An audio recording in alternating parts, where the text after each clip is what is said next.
Hi everybody, Dr. Zach here, and I'm going to take a couple minutes today just to talk about what I think is a really important research article that I came across, and it has to do with masks. And I know this is a popular topic that almost all the time that I do a video on this, I get lots of responses on both sides because it's a heated topic.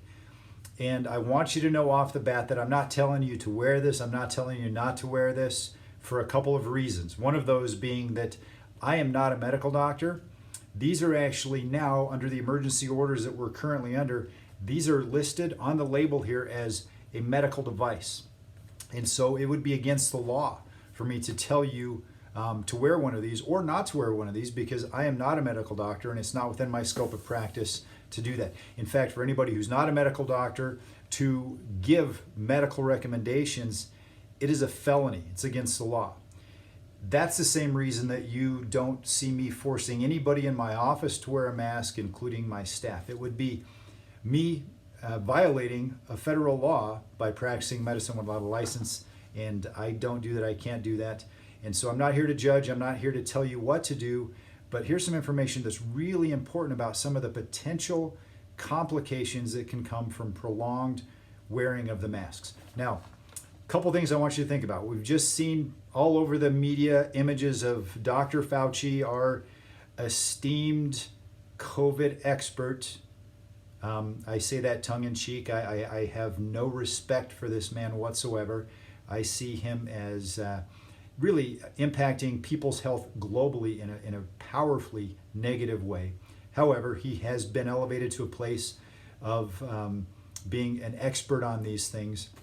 And you've seen pictures of him, I'm sure everybody's seen him, of him now wearing 2 masks and saying that that's, hey, if one is good, it just makes sense that 2 is good. Well, let's talk about how 1 is good. There's a study that came out of, it's a cancer research called azolifesciences.com. They published a study that talks about how if we take and we inhale microbes, and they can infiltrate the lungs, it contributes to advanced stage aggressive lung cancer.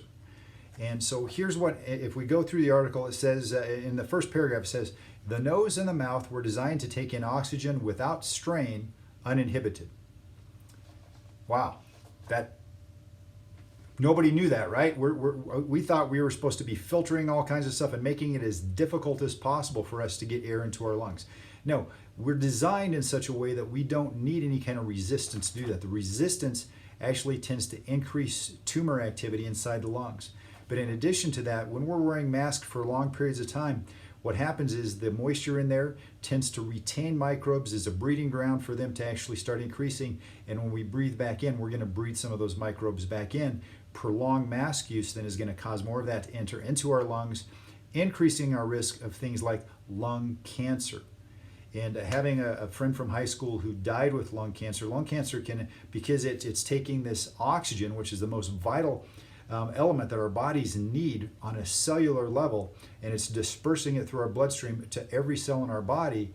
When we start getting cancer that shows up in the lungs, it can start spreading like popcorn. It can start just popping up in all kinds of things, and it can be one of the most quickly spread forms of cancer, and it can be one of the most deadly. So with that said, is that, again, I'm not here to tell you what to do with masks. I'm not here to say, wear 1, wear 2, wear 7, wear whatever you want to. Take and figure out whether you think that that the risks are worth the benefits. And here's a question that I've been asking frequently this week, and I think it's worth asking yourself this question: is if one mask works, if masks do work, and one mask has been working this entire time, why do we need 2 now? And if the masks haven't been working this whole time, then why do we continue to listen to the experts that tell us that we should? Think about it. Take and do the best thing you can for yourself, for your family, and to make your health as best it can be. Until next time, this is Dr. Zach. God bless you guys, and make today a great one.